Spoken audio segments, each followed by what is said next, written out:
That's where our real passion is. And I think regenerative is a wonderful word to explain an extremely old system. The way that we had been farming for a lot of years, the way that God intended for us to farm since, say, the Garden of Eden. It's like in harmony with nature, literally in harmony, not trying to push a rock uphill, not trying to do anything with synthetic fertilizers or chemicals, but really understanding the biology in the soil, which is bacteria and fungi primarily, and a lot of other little critters, and kind of doing no harm. Just do things that fix the goodness of what they want out of life. Welcome to GroceryPulse, powered by Innovar Marketing Agency, where innovation drives strategy and delivers real results in the grocery space. I'm George Goodwin, your host, a fourth-generation grocer and marketing expert. This podcast is your go-to toolkit for growing your business and staying ahead in the fiercely competitive grocery environment. Every episode, I bring in top executives, industry experts, and fellow grocers to share their battle-tested insights, breakthrough strategies, and actionable advice you can put to work right away. Let's hype you up. Did you know that people who listen to podcasts weekly are 45% more likely to achieve higher success and growth in their career? It's true. Constant learning pays off, so keep it up. So here's my ask. Hit subscribe right now. It may seem small, but it motivates me to keep raising the bar and bringing you the best possible content. Let's dive in and shape the future of grocery together. Welcome to another episode of Grocery Pulse. I'm your host, George Goodwin, and I'm excited to drive a conversation with some amazing individuals that are driving the industry in a way that not a lot of people are doing. It's Stephanie and Blake from Alexandre Family Farm, the first certified regenerative dairy farm in US. They are not just champions at leading healthier soil, but a healthier America, a healthier earth, a planet. And we just had Earth Day. So I think these are two individuals we definitely want to talk about. I just learned today, they've been 37 years together. So I think we'll have to learn what that duo dynamic is. I think that's leading a business and then with your partner is amazing. But I'm excited to learn from their journey and how they're pushing our industry forward. So thank you, Stephanie and Blake. I'm excited to have these conversations. How are you guys doing today? We're great. Thanks for having us. And we've been together 40 years, 37 years. Oh my goodness. I messed it up already. That's very cool. I mean, just starting off there, like, congrats. That's amazing. I feel like there's so many couples that want to kind of pursue a career together.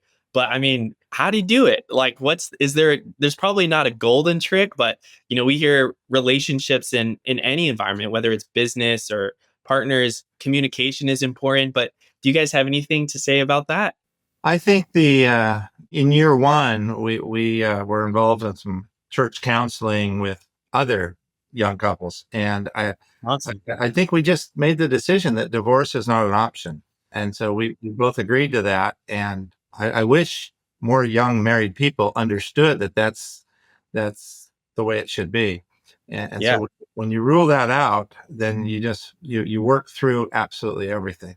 And Wow. of course, we share a lot of interest in cows and agriculture and working hard. And so, we align real well. I also think, when I met Blake, I had already a tremendous amount of respect for him. And I still do today. And therefore, ultimately, he's boss. He's in charge. And I'm his helpmate. And we make a great team. But like Blake said, we have this love for agriculture, for cows, and so much more. And so we're a great combination. I think where I excel, Blake might not, and where he excels, I certainly don't.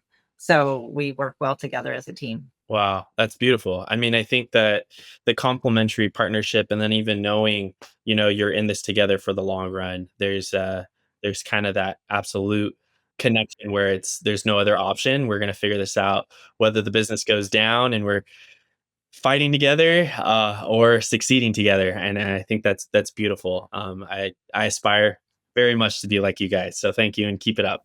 I am sure there's thousands that are also looking at that as well. When we talk about, Alexandre, I've already shared my family's love for it in our grocery stores. And I know, like, my brother David is super excited about this podcast because his kids drink a lot of the A2 milk. So I'm going to ask questions kind of about the products that you sell to soil to regenerative farming and ranching. And then I think a variety of like nutritional benefits of whole milk. And even I just learned like dairy sales are up like 2% nationwide or even higher. So I think there's can be some really awesome conversations to be talking about when we kind of talk about this industry moving forward. Where do you guys see like Alexandre Farm going? Like you guys, maybe you can actually talk a little bit about the founding story and how you guys got into dairy and decided you'd be the best dairy farm in taking care of the earth and the consumer. Yeah, I just asked Stephanie to let me go first on this because I just wanted to comment. So dairy is an exciting category because I think we've been part of helping, make it cool and groovy again, make it more digestible and make it available. And we've been doing that on the organic side. So organic dairy last year grew by 8%, 7.6%. Wow. Conventional dairy only grew by less than 1%. Okay. And so that's the world we're representing. That's the world we're in. Just want to get that on the table now. Tell them where we're from. The founder story, the background story. So both Blake and I grew up on dairy farms. I grew up on a dairy farm in Southern California, Blake in the region we are today, Northern California, right on the ocean, the Oregon border. We can hear the Wow. waves. It's real cool Yep. season grasses we grow here. And so we bought our ranch 33 years ago almost. And when we bought it, it's just beautiful. It's pristine. We have creeks going through it. And we thought, wow, we can be a big environmentalist here and make a difference in this land. And we felt called to be here. And so we didn't take long before we had a friend that taught us about do no harm to the soil. And then a few years later, we learned about organics in 1999. And we went organic and started that process. And in that process, we went to an Acres USA conference and learned a lot because other organic farmers are there. And you go there to learn how to be a better organic farmer, better with your husbandry skills and things like that for your cattle. And it was really cool because the keynote speaker at a farming conference like that was a doctor that was teaching people to go to the farm instead of the pharmacy. And this is about 2003. So Blake also at the same time was reading a book called The Biological Farmer. So he got really into grasses and soil. And I took that, go to the farm instead of the pharmacy, like, wow, we have a purpose here, and started really learning about nutrient dense foods, raising our 5 little kids at the time and worried about the cats. And that just took us on a trail to do the right thing for our food system and soils. Wow. And then next, Very what cool. happened? It's funny how maybe you like stumbled upon this and then you realized there's a book. It's one of the wealthiest families in US, and they talk about the principle of good business. And they talk about when you do business, you're taking care of the consumer and your product, that it would stimulate a positive result. So when you take care of the animal, you're taking care of the soil, and it's better for the earth, and then it's also even better for the consumer. And while I was doing some research for this podcast, I didn't know that cows can have best friends. I don't know if you could talk anything about that, but I know like a healthier cow, or you don't even think about these whole effects of, if a cow has open pasture, or like even if animals can have friends, like they're going to be happier and they're going to produce more milk, they're going to produce better quality. And I think that even stems into us, that I'm a happier human being when I'm with my family, my friends, and in nature. I get sunlight. So I was just curious. I think that was so funny. And then I went to my parents, and I did notice there was cows hanging out together eating, and some were hanging out with other ones. And I was just curious. That's a funny thought to, I feel like a lot of consumers. I don't know if people know that animals have best friends, and I don't know. I feel like there's probably some research behind it, of course, but I'm sure your animals have best friends. So I don't know. Any thoughts on that? I think it starts with cattle are herding animals. And so they find comfort in a group and they find safety in a group, right? And most animals out in nature, when you think of the large, herbivores that are out grazing, elk and deer and things, they tend to run in herds. Buffalo is a big one here in the United States. And so that's the theory. Now, when you said cows have best friends, I have never ever heard of that or thought of that. I believe that there's There's certain cows that hang together, yes, and we don't humanize our cows, so we don't use that kind of language in our world. But certainly, we know calves that grow up together. They're kind of, say, in the class of 2020, for instance. They tend to hang together as you see them out within the herd, but these subsets, and so yeah. I've just never thought of it as a best friend. Well, I will mention we don't humanize our cows, but when I met him, also he had a license plate that says "Love Cows," and so now my license plate says "Heart our cows," so love our cows. Yeah. So yeah, We do love our we've cows. always had a passion for cattle, and I certainly grew up that way when I was 16, and I still have that car and that same license plate. Yeah, there's probably that balance, you not humanizing them because I feel like my family kind of got into this industry, maybe not with the most experience. And there was a cow, and we called her Bertha, and she was a cow that was from the family farm that's legs were a bone leg, and so the original owner was gonna send him off like she's done, and she somehow got on our property, and we end up asking like, hey, could we have her? If you're getting rid of her, we'll keep her. She ended up having a baby. Somehow her bone legs straightened out. We got Mhm. a few more cows, and then she became the healthiest cow. And she ended up having two more babies. It was the most beautiful thing, but it was interesting to see this cow's relationship with my dad. Like she would give my dad a kiss, and I've never seen any National Geographic, but it was my dad, the one that just fed her every day, built trust. And so it's just animals are really interesting when you bring the human element, but on a main production line of building, serving such a big community, that's probably a harder thing to do. Let's take a second to thank one of our sponsors, Kobu Kombucha. Kobu is an instant kombucha powder made for the busy professional. Just mix with water for a refreshing gut-boosting drink with 1 billion CFUs, 25 calories, and only 2 grams of sugar. It is a great on-the-go drink.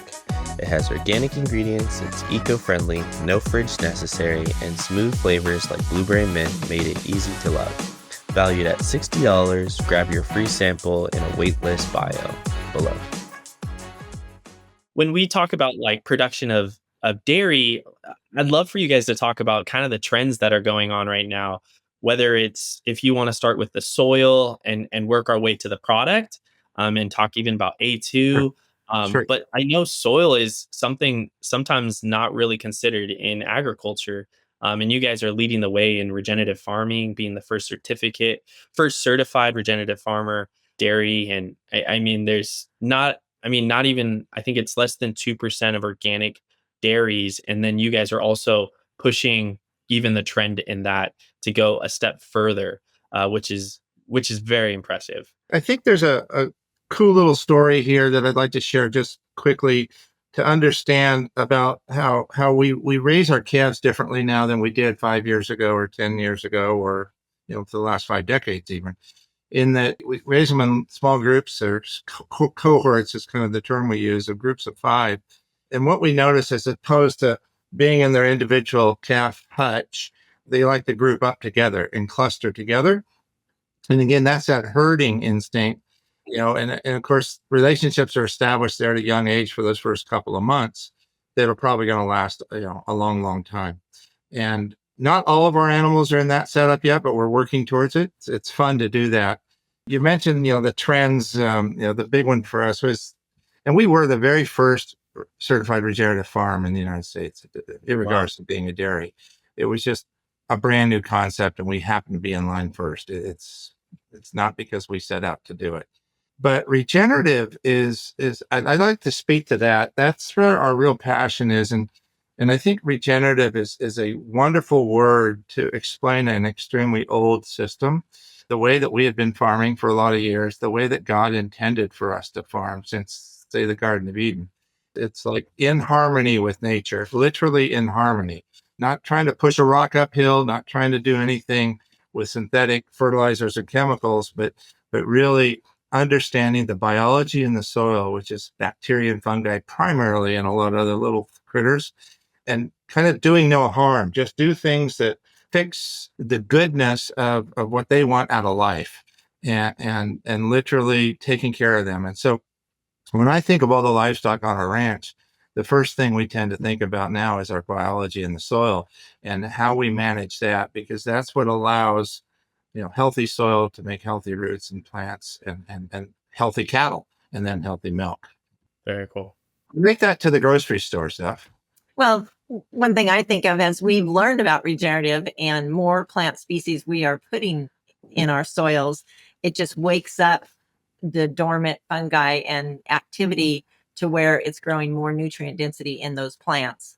And that's Right. what we're watching and testing our milk. And people are saying, wow, your milk tastes so incredible. And I think it really is what we started doing many, many years ago with our soils and with our pasture grasses and rotational grazing and things like that. And how it relates to what goes into the grocery store is it's the taste. Really, really good food that's good for you tastes great. When you grow that apple in your own yard and you're nurturing those trees or that tree or whatever, your own fruit, your own vegetable garden with the variety, and it tastes so good because it's fresh and because you're nourishing the soils, and it's way better than most things you can find unless you get to know a really good grower, or like you guys are finding the right growers to get their product in the store. You can taste the difference when the nutrition is there. Right. I would add that the regenerativeness to me is all about that nutrition that Stephanie's talking about, the phytonutrients in plants coming out in the product. And let's just think of an apple, for instance. We don't grow apples here on our farm other than a handful to eat, but apple today has a lot less nutrition than it did 40 or 50 years ago. Now, it Yeah. might be sweeter because it's been selected for sugar and sweetness, and consumers are sold stuff based, it's just a vessel to deliver sugar as opposed to a vessel to deliver nutrients. And Wow. so what we understand here at Alexandre Family Farm is the difference between that. And we were tuned into this 30 years ago, and then 20 years ago really started to understand it. And so we're doing all we can to make, our soils healthier, which then makes our products healthier for you. And the consequence of that is they also taste better. And so our consumers might be getting, 2 or 3 times the selenium dose or iodine or boron or something from our dairy products than they would from a neighboring dairy product. All those micronutrients. We have the macros that we all know about, the calcium, the protein and stuff, but all those microbes that are micro nutrients, they all add up too to build that flavor profile. Yeah. And I think they're like, when I think of regenerative, I think there's a couple cool universities doing a lot of studies like Chico, Davis, and I think even UNR in Nevada.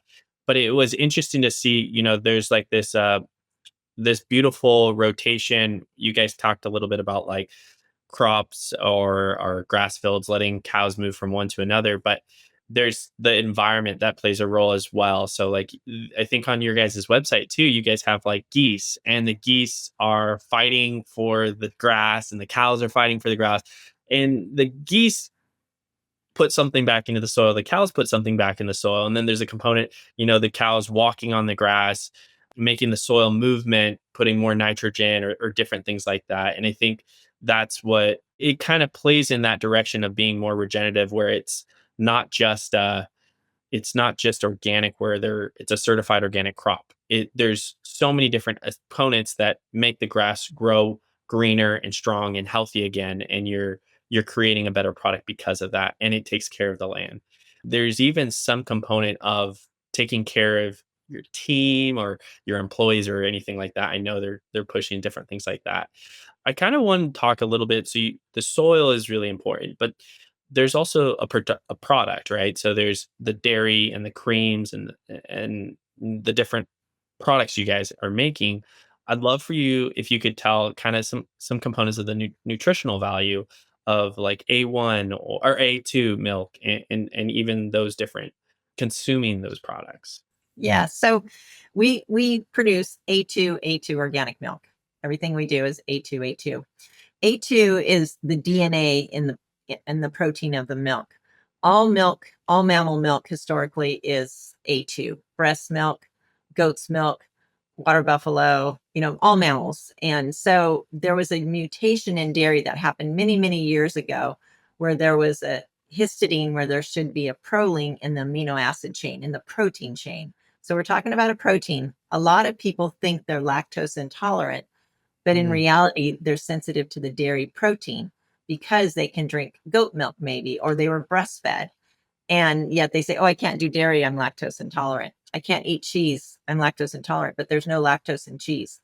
And so once we started reading a book called The Devil's in the Milk in 2007 and started understanding what A2 was and just understanding that goat milk is A2, but cow's milk had this mutation, it made sense because I knew a lot of people that could drink goat milk, but they couldn't drink dairy. And so we started reading about this and we started breeding those genetics, selecting our sires that we breed with for A2. And so we're really excited because we get people all over this country that say, I can't do dairy, but I can only do your dairy. Or thank you for bringing me back to dairy. As people challenge them, you got to try this dairy. So we were kind of the first one out the market with an organic version of A2. I would add that the A2-ness, the reason we call it A2 is because the female that we're milking and selling products out of received an A2 gene from both of her parents. And so when Stephanie was just saying that, once you have an A2 female and an A2 male, you're always going to get an A2 offspring. And so the A1 gene is just floating around and you can eliminate it from your herd. And it's prevalent out there across the country and around the world. And so we were the very first A2 organic option on the shelf. And that was a big deal back in 2018, but it took us, almost 10 years to, of understanding this, breeding for it, selecting for it. And then once we identify that a cow had an A1 gene, then we have to put her into a different pool and her milk had to go someplace else. And eventually we just sold those kind of cows to another dairyman. We also understand that dairies across the nation are breeding A2, conventional and organic, or most of them are. So we know someday all milk will be back to A2. 20 years, 30 years, I'm not sure, but it will get there. And we have more to offer than just the A2 and organicness. We have the bald eagle nest that built its nest on our farm, or the Roosevelt elk, or the coho salmon that go through our creeks, the unique breed of cows that give our milk a unique taste, the frogs. I mean, all these stories that we can tell about our ecosystem, the way we do things. It's more than just the A2, but certainly A2 is a great component and a way to get started as a unique dairy disruptor. Yeah, it's really back to what does it mean to be a regenerative farm? And it means that we adopt these regenerative principles. And those principles are to understand, like I said, the biology, but it's also understanding the carbon cycle, the energy in the sunlight, through photosynthesis, through the plant, into the roots, feeding sugars down into the soil for the biology. And then, that whole carbon cycle, the water cycle, the air cycle. So ultimately what we're doing is this style of farming is really making our world a better place. And we can sequester a lot of carbon around the world. In fact, we could sequester all the carbon that needs to be sequestered in soil with an attitude adjustment of how to farm. And that's a very exciting thing. And we share our air, our water with all of our neighbors, whether our neighbor is, across the street or across the state lines or on another continent, we're sharing air. And so it's important. Yeah, no, I think that is a great point. Like, sometimes we get stuck in a little bubble where we work, what we're doing, but we're all breathing in the same ecosystem and experiencing it, the air, the water, and especially where you're at locally, but there's an input and an output. And I think there's kind of this concept, even maybe on the sustainability side and regenerative.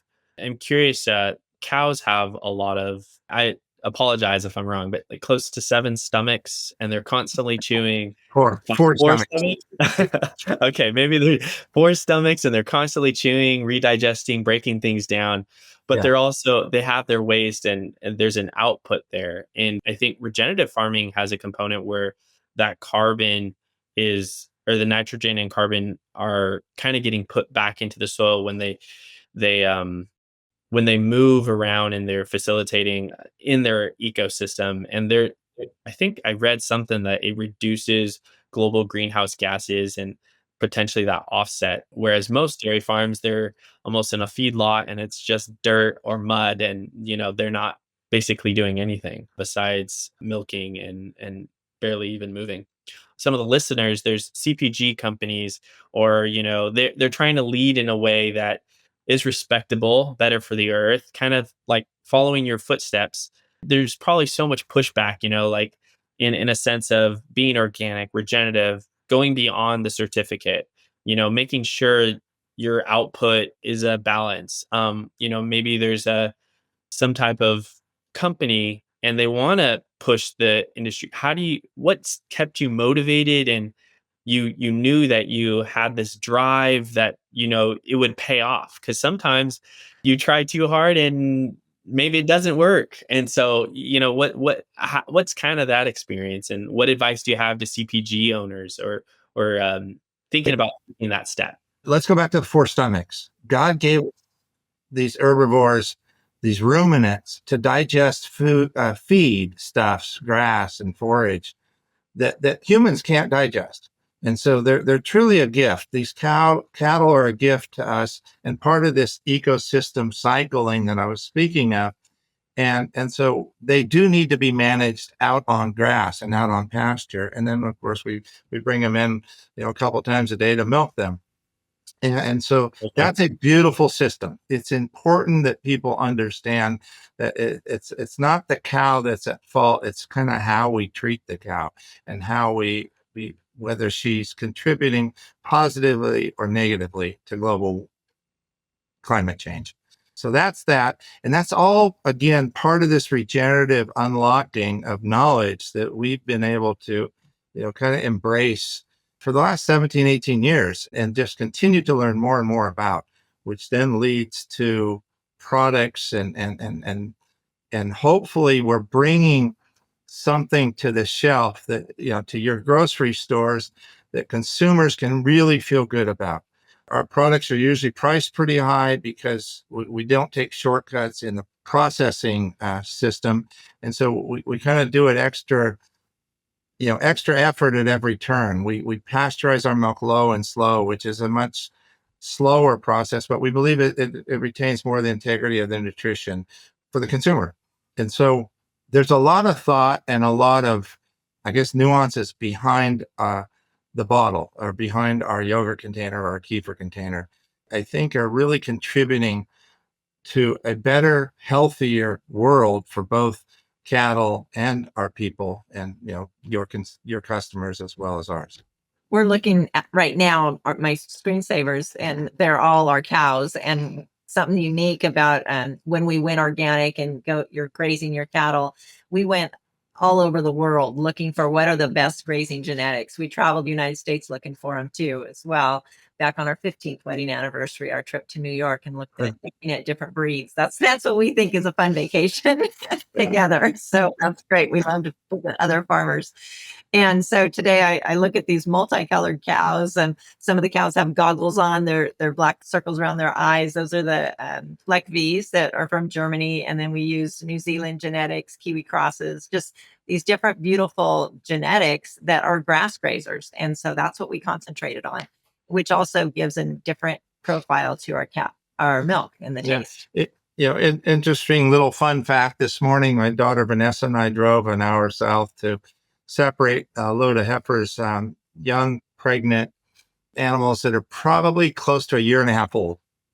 And we started with about 140 in the group, and we pulled out half of them to get on a truck to go south, and the other half are coming north. And the reason that the ones are going south is we have two of our farms that are 100% grass fed. And so, that milk is unique and different. Those cows don't get any grain in their diet. And so therefore the CLA content is superior, and the omega-6 to 3 ratio is like 1-to-1, which is exactly what God intended we eat. And so super healthy milk and dairy, but it takes a unique animal. And so she has to have the phenotype. She has to have the body conformation to kind of be, I'll just tell you what we're looking for, kind of wide-bodied, wide chest, wide head, and short and not really tall and long. And so these are unique types of cattle. They're very old fashioned if you were to talk to other dairymen in the industry, and yet we're quite proud of them. And so we send the ones down there that that look the part, and then they'll probably do just fine. And then the ones that are kind of more built, that they're going to need some grain and some concentrates in their diet to get carbohydrates. Yeah, which is really carbohydrates. They're going to need more of that, and so we work with them as well. But we also breed them to the right bull. So long term, we're leaning towards more animals that can handle a grain-free diet. Wow. That's really cool. Just a science to break that down, separate the cows, analyze, it's cool that it's kind of that forward thinking, innovative entrepreneurship in the A2 maybe push, and kind of stemming back to one of the questions of the many that I threw out. What was kind of that lead when you're doing these type of experiments or pushing your industry forward or pushing for something? How do you keep having that drive? I think that it's so cool, and I don't think everyone does it, and everyone might not have that drive. But what advice do you have to some individuals trying to pursue that route? I know I speak for Blake here when I say this. For us, it's our faith. We so strongly believe in what we do and how we do it and why we do it. And we know that came from our Father above. And we know that we are called to do what we do and make a difference in the food system. And it's so unique. We didn't know that we would be doing this 20 years ago, but we knew we had a passion for what we did. So we looked for the grass-fed based genetics on our 15th wedding anniversary, that kind of stuff. So we just kept following that passion, and we know where that passion comes from. So I think you just have to have a lot of passion, drive, and too stubborn to fail. Is what Blake said the other day. It's been hard. It's been really hard financially. One of the stories I would add to that is that years ago, when we have 5 children, and they were all like 10 years old and less, and we'd gone on a 3-day trip to Oregon, Northern Oregon, to visit farms. To visit farms, and we were part of a grazing group where we called it a pasture party walk, and so there was like 10 farmers in the group, and we visited 6 farms in Oregon. But as we drove home from that, kids are all sleeping in the Suburban, where they're thinking about what we had just experienced in a small community, much like the one I grew up in, where in Ferndale, California, where the dairies are quite small, but it's a small hometown, farm town, literally a cow town is what they call themselves. And as we're thinking that through, it's like, well, how are we going to motivate these kids sleeping in the car to grow up and want to be part of our dairy farm? Stephanie and I both went to college. We had a lot of peers that were out there building large dairies literally across the country and milking lots of cows. And we're here on the West Coast, where it rains a lot, and we should be pasture based, not confinement. And so we really got into this alternative from the mainstream path because we wanted to bring value to the next generation. We wanted our kids to grow up, maybe go to college, meet their spouse, make a career decision, and we wanted to rank high on that decision, and not force them into something that they didn't want or couldn't be proud of. And so we've always, I think, had really good intentions. And going organic was partially because we need to figure out how to subsidize this really small scale farming here on the coast. And so organic was a little bit of an attractive path to a premium price that could maybe bring sustainability to our farm. And then as we continued to learn more and more about that, starting 25 years ago, it just has, like Stephanie says, I think God has embraced and endorsed certain steps along the way. We've certainly been through a lot of trials, but we've always felt that when we come out that, okay, this is what he wanted, this is what we needed, or this is what he intended. So we just really feel like we're doing God's work here, and we're being rewarded for that. Amen. Yeah. That's sweet. Yeah, Sorry, and were you going to say something? that 25 years ago, we really became core organic consumers in our kitchen too. Mhm. We really started reading and learning the importance of a clean diet and clean clothing, clean everything. And that's the way we raised our kids. Very cool. Yeah, I think there's this almost like a we're just going back to how God created the Yes. environment and how we're consuming it Yeah. and what original origin of these plants and these animals and how to enjoy what he did. I think there's a study that I was looking at before, and it was saying about 70 to 80% of millennials and about 65% of Gen Z shoppers love supporting a brand that aligns with their values.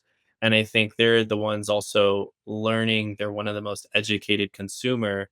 And I think it is a big push, even with the administration, to really know what our food is, and we want it to be the best quality. I mean, we're putting it in our bodies. We should know. And there's products like Alexandre Family Farms that is supporting that mission. There's a lot of us rooting for you guys and enjoying your product. Mhm. Thank Thank you. So you. I think there's something unique here. I have a couple that are running a business and 40 years and bought a farm, raised families. So I feel like you shared some components of, that duo, but there's leadership, legacy, and how do you push that vision? I mean, I always look at my parents as a pattern, and I would always tell my friends, like, if I could have half the heart of my mom and dad, like, I'd be a great person. But what are some simple things that you feel? I know I'm not trying to go change the whole podcast to being more faith, but I think that's a huge component for my family and a lot of leaders that are doing really good things. But what are some simple things that you feel? I love ask. Hear me going on a couple long questions here. So, however question you hear, feel free to answer.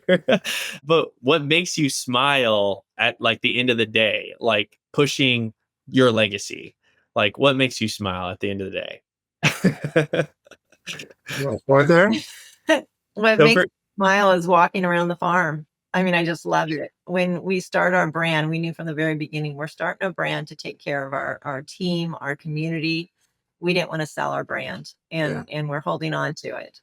It's about living in the one of the poorest counties in California and making a difference in our food system. If we can do it, be Yeah. profitable, then we'll give more locally in this poor rural community. We'll take better care of our employees and better pay price for them. Friends that are farmers, dairy farmers around the country have gone out of business. Many of our neighbors have gone out of business. Dairy farming is hard. Agriculture is hard.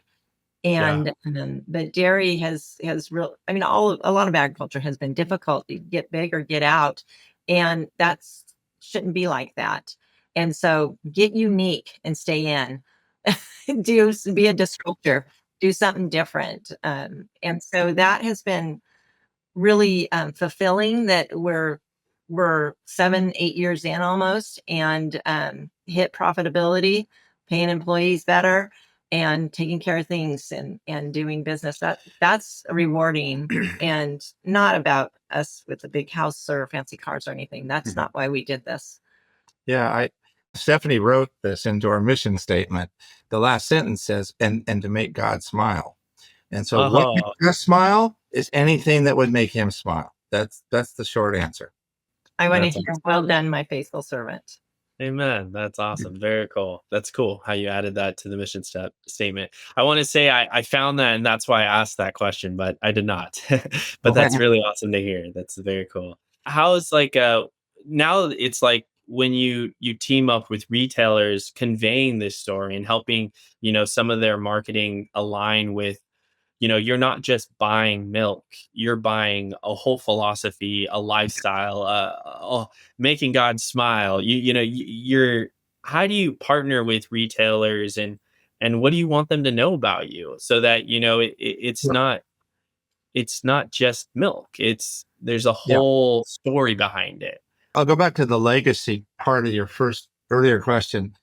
And yeah, legacies are usually, oh, we start a big farm and somebody else continues to own it and it just keeps going and going. And then you're in a battle in Yellowstone or whatever.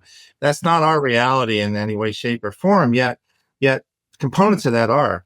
But I think our legacy, the one that really gets me choked up, is Mm. it's those families consuming our product and Mm. raising healthier kids. And by healthier, I mean kids that have full fat in their diet so their brain develops so they can think clearly and make smart decisions.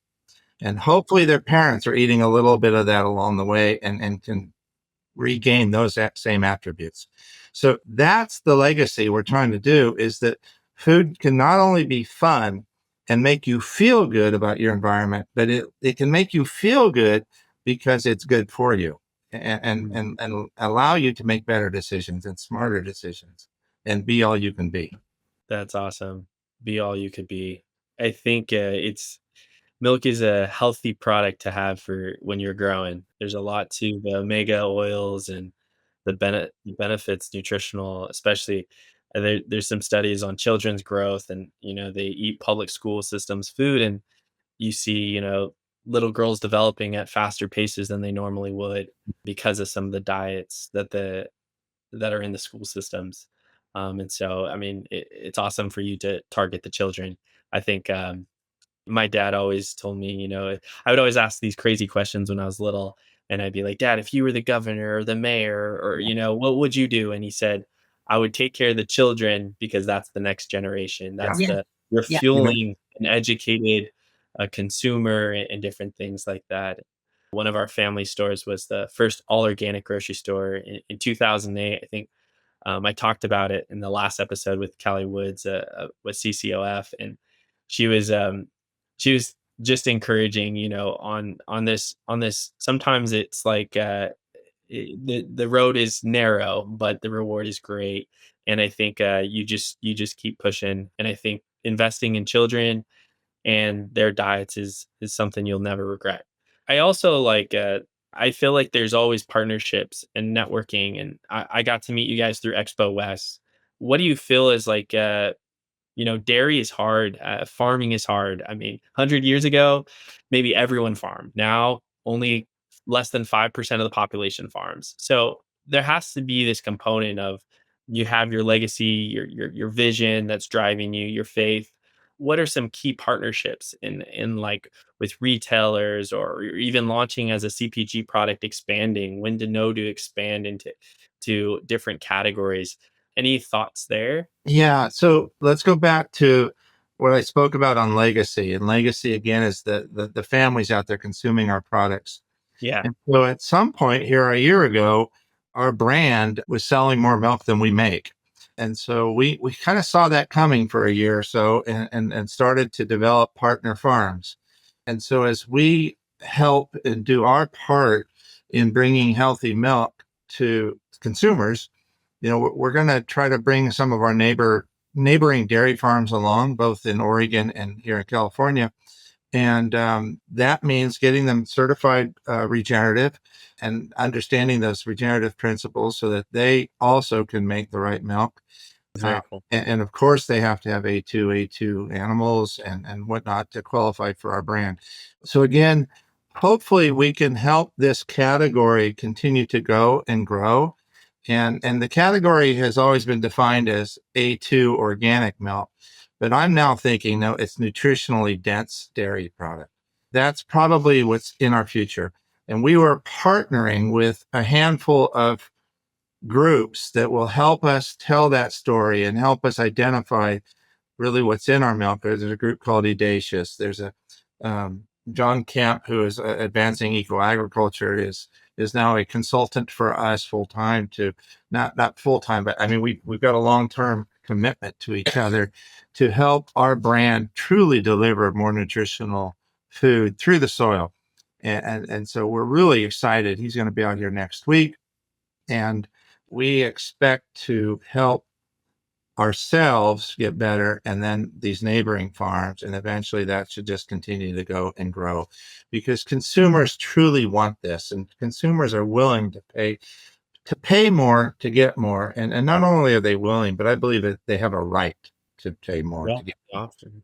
And then we're rewarding those farmers and helping rural America with better pay price for those farmers. Very cool. That's a great legacy, a great thing to do. Yeah, and that tied into partnerships or key partnerships like growing. So Yeah, that was a great answer. When you also talk like about launching product, is it because that consumer wants more? So then you want to open, let's say there's a CPG owner and he's deciding one SKU versus five. And what's kind of that thought process when you if you were in their shoes? I mean, there's so many factors involved, obviously, in what industry and things like that, but love to hear kind of the thought process there. We share with them our sales of the products. And if they're not bringing them all, they're missed opportunity because it's moving on other shelves. And let them know that this much sells and percentage which ones sell the most to get started with or something like that. But they definitely then we get customers that want to certain stores to carry it. And it's like, well, you got to go to your dairy buyer at that store. Mhm. That's one side of it. The other side is, we've dabbled with some butter last year, and if we could figure out the manufacturing and get that done, we can bring that back. We would like to do some cottage cheese in the future. We want to do maybe some flavored yogurts and flavored kefirs. We can kind of expand that. We do 2 SKUs of kefir that are just phenomenal. People love it. Kind of a 2% and a full fat. And we don't really have anything kind of as an introductory for the younger folks that need a little sweetness or a little flavor in their life. So we could literally get that right to them, shelf ready. We're working on it. Awesome. No, that's great. I feel like I'm asking all the good questions that come to mind, but also know your time is valuable. And I just was, is there any kind of thoughts? So I normally my podcast go to kind of like I call it a fire chat or a fire round where I just ask Mhm. you a few questions, like maybe three or four, and you could say yes, no, or a quick thought, whether it's your favorite product that you sell, and then, or what's your favorite flavor? What would be like your go-to morning drink? Would it be whole milk? Would it be coffee and milk or tea or things like that? So before I wrap that up into the fire round, is there any thoughts that or conversations you want to have before going into that? Talking about, what fills my heart is our office gets the calls on from customers. And so they'll give them my cell phone for that unique story, for that thing they know I want to hear. I handle finance and so legal stuff and things like that. So to get to talk to a customer, granted, that's not my passion. My passion is nutrition, but to talk to that customer, like a lady from Tennessee called and her son's autistic and Mm, couldn't do dairy. wow. And he's 8 years old and he drinks our milk. And every time he opens it, his mom says, he says it's heaven in a glass. Wow. And it just warmed my heart. And she says, he can't do dairy. And if he did dairy, his symptoms were terrible on his Mhm. autism scale. And now when he drinks our dairy, he's calm and he loves it. And she's just very much aware of food is medicine. And ours is definitely medicinal for her. Or just the family that was drinking raw milk for years and they couldn't get a hold of it. And then they started buying our milk. And about 6 months in, they realized, my goodness, we feel so much healthier. And they just were feeling more nourished on our milk. And because A1 is still in raw milk, it's just digestible better because the lactase enzyme still alive, so it digests. So stories like that we hear from customers, it's so rewarding that we are doing that for their family, for those children. Very cool. Any more nutritional benefit? Like, what's your favorite way to drink milk? Is I mean, like, if you were to make hot chocolate. Lately I've been doing this funny thing where I don't know why I started doing it, but at night I'll like heat up some milk and then I'll put like 2 scoops of raw cacao powder and some honey. And I don't know, it's just been something I'm just like, I That's feel like awesome. I'm drinking a little glass of heaven before I go to sleep. I didn't even know like the nutritional benefits, but milk helps you sleep. Cacao is just the smoothing antioxidant slash good for your mood. And I was honey, a little sweet, but at the same time, you got the bitterness of the chocolate. And it's something how some recently I just been doing the past like month, but I've been loving it. Is there a favorite way you guys like consuming your products? I'm a coffee snob, so I love my heavy whipping cream and coffee. But I delicious. absolutely just love whole milk. I love our 6%. I love our 100% grass fed. I'm a milk drinker with just a glass of milk. I mean, if there's anything else, it doesn't compare. Other drinks, other things. I just love milk. Always have. Yeah. I love it when we were doing demos, just starting. And, we get people, oh, I don't do dairy. And it's like, oh, well, why? Let me tell you about A2.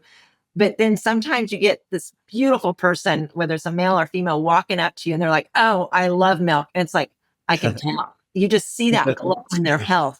You can see Yeah. they love milk. They're radiant, their eyes, their health, their skin. Yeah. And it's really neat. I mean, milk should be cool to drink 3 times a day again. And Yeah. we grew up with it. Our generation grew up 3 times a day. At least we were dairy farmers, we did, but a lot of people did. And they got away from it because it was demonized or it has this or whatever. We're bringing people back, and that's exciting. That is exciting. I'm going to be 63 this year. And my favorite way to drink milk is to grab the 48-ounce jug out of the refrigerator and in my right hand, shake it. And then with my left hand, I take the cap off and then I just start chugging it. And I drink one of those a day. I try to limit myself to just one. And it's crazy. I crave milk now. It's because I fully mentally understand how good that 100% grass-fed milk is for us. And it's readily available in our world. But that's my favorite. How do I start in the morning? Not quite as fancy as Stephanie does. Coffee and cream. Yeah. No, milk is delicious. I love whole milk. And I remember there was different trends, health food trends. And I was just like being in the health food grocery store, you would come across so many different diets. And I was always like, I'm never losing my milk. I love my whole milk. So yeah, it's always cool to hear that component and the benefits. And it is cool to drink 3 glasses of milk. I just wanted to Yeah. include you guys. Yes, it is cool. One of the neat things, I don't know if consumers fully realize this, but that green label milk I'm talking about, it says seasonal fat on there, and most people don't really understand what that means. It means whatever the cows gave us that week is what the butter fat is. And so we don't alter it. We just pasteurize it, which is heating it up to medium temperature and then cooling it down and putting it in a bottle and selling it. And so it's exactly what the cows wanted you to have that week. I just think that's a really cool thing that we do with our yogurts, our keefers, and our milk in the grass-fed column. And it's full fat is what that means. Sometimes that butter fat, I've seen it as high as 4.89% butter fat, and it goes down to about 4 would be the lowest. Very cool. I didn't know that. So thank you for sharing that. So the seasonal component can change based off the cows and the Yeah. environment. So that's cool. Yeah, I've never heard of anyone else doing that. So Yeah, that's there's pretty a little QR code on the bottle that you can snap with your phone, take right to our website, and then you basically correlate the expiration date on the cap to our website, and then it'll tell you what the butterfat was that week. very cool. All right. So I think we're going to jump into the fire round chat. So feel free to just say a little sentence or kind of yes or no, or, your quick little phrase. Thank you again for all this insight. It's been awesome talking to you too. Thank you. So my first question is, where is your favorite place on the ranch? I love it's on the creek. There's a bridge and it's a riparian zone that it was the first one we fenced off and planted trees. And now today it just looks like heaven. And it's just my favorite place. I want to put a bench there. I want to put Psalms 23 there. Yeah. It's just so beautiful. So I've always told Blake, you have to include that in the tour because usually I'm making the dinner for whoever's on tour.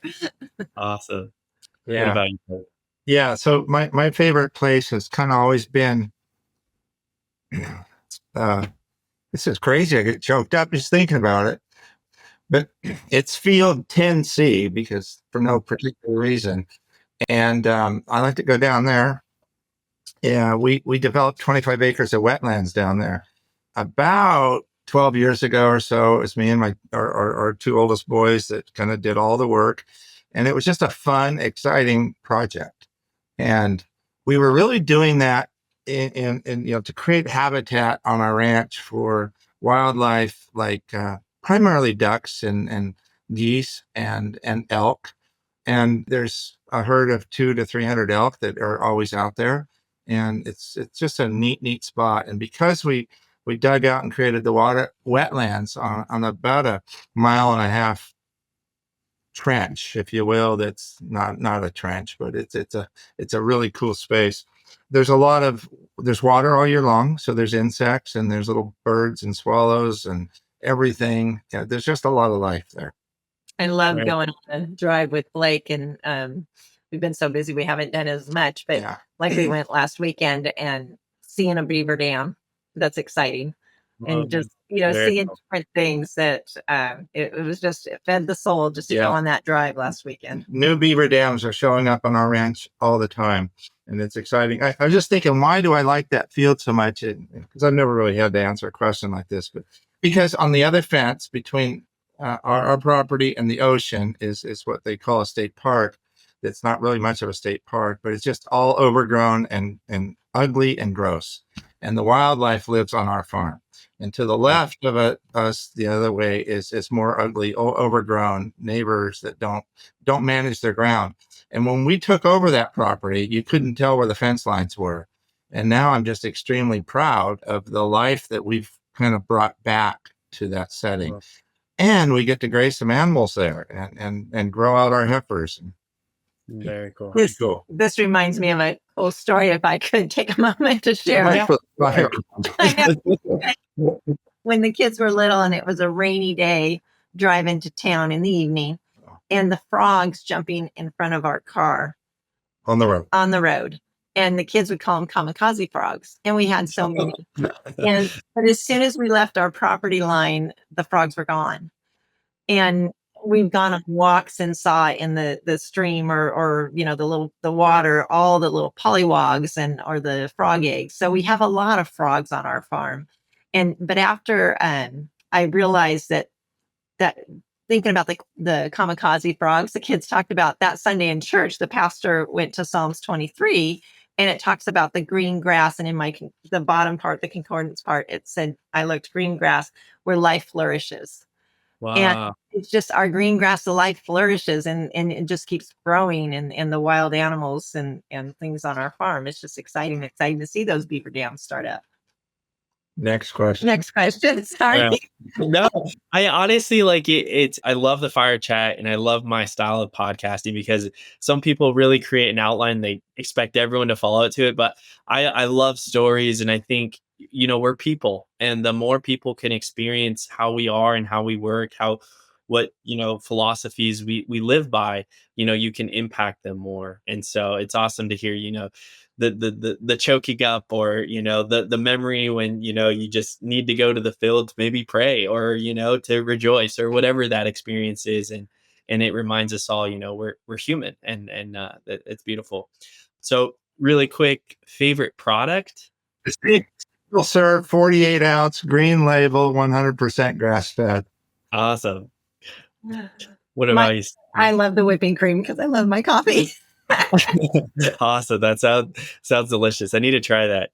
I guess what is something that you wish people knew about you guys? I feel like sometimes people create their own thought process. Maybe there's a misunderstanding, whether it's the milk or whether it's whatever it might be. But maybe a quick misunderstanding that That's not what's important to us. It's what's important to us is doing what we do. And awesome. and I know we're the highest price on the shelf, but we had to survive. And we have our own creamery. We're bottling ourselves. We couldn't find somebody to do it for us. All those little things made our product expensive. And so we have to get a fair margin to pay back the farm. And so anyway. Yeah, I'm an extremely optimistic person, and I tend to only remember positive things and focus on that and moving forward. For instance, in this crazy world we've got going on right now, I'm really excited about the current administration's leaning into organics and healthy food and clean and healthy food and clean and healthy environment. And I hope that's how it plays out. I'm very optimistic about that. I see good things, and I'm thankful for that. And then my last question is, let's try to get you guys to choke up a little bit more. I'm just kidding. But favorite characteristic in each other? What has supported each other in a sense where you respect that. You guys obviously work really well together, but maybe a characteristic that, that we could highlight for each other, and in those that are striving to be like you guys, mold ourselves to be more in that line. He's a visionary. I like it. That's awesome. I But mean, I so talk about milk and nutrition and stuff, but yeah, yeah, he's super sensitive yeah. and always says men are more sensitive than women. That's cool. Awesome.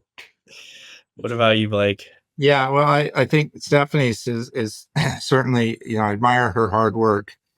She's just kind of the energizer battery person. I've been telling people for the last couple of years that well, not when I hit 60 a few years ago, it's like I'm slowing down a little, and I only work half time, and that's 12 hours a day, 7 days a week. And that's the truth. That's not, I'm not being facetious here. And Stephanie hasn't slowed down to that level yet. So it's her work ethic and, Wow. just determination. Very cool. This has been an awesome experience for me. I'm excited for people to listen to your guys' story, to hear, about running a business together, to the soil, to the cows, to the processes of how much you care about the land, and even some faith component. And I think that's everything is so healthy that you guys have shared with us. So I think I feel blessed to got to capture some of your story and your insights. So lastly, like, how can people support? Obviously, buy the product, try it, understand what they're getting. They can go to your websites, follow your guys' social. Anything else that projects that you guys are working on that you want people to hear or know? I would certainly want your customers, our consumers, to always understand that they're welcome to visit our farm here anytime. We're proud of what we do. We're transparent with how we do it. And, that should be part of it. I think, the folks that are, fans of our brand need to share it with their friends and family, of course. And, it's because it would be doing them a favor, not because it's about us. We're selling all we need to sell, but we would like to help keep bringing more nutrition to more families. Awesome.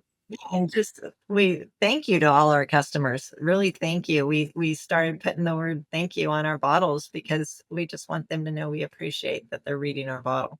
So thank you. Very cool. Thank you, everyone. So we do these Grocery Pulse podcasts so that you can get insight about the industry, but also meet founders, meet their stories, and understand it takes drive to run a business, and really respect, what it takes to push the industry forward. So this is a great example of pushing the industry forward and pushing a better future. So we post our podcast bi-monthly, two podcasts a month, and we also send out our newsletter. So thank you. Thank you for joining me on this episode. If you found value here, rate, review, and hit that subscribe button. That small act helps us grow this show and fuels me to keep delivering insights that matter. Stay connected by joining our LinkedIn group for even more grocery insights. And if you have thoughts, questions, or ideas, reach out to me directly on LinkedIn or email or Instagram. I'd love to hear them. Remember, the best grocers are always learning. Stay curious, stay bold, and keep pushing innovation. Finally, I'd like to thank my incredible team, Lynn and our head editor, Enrique. Their dedication and hard work makes every episode possible. Let's keep making this podcast better, one conversation at a time.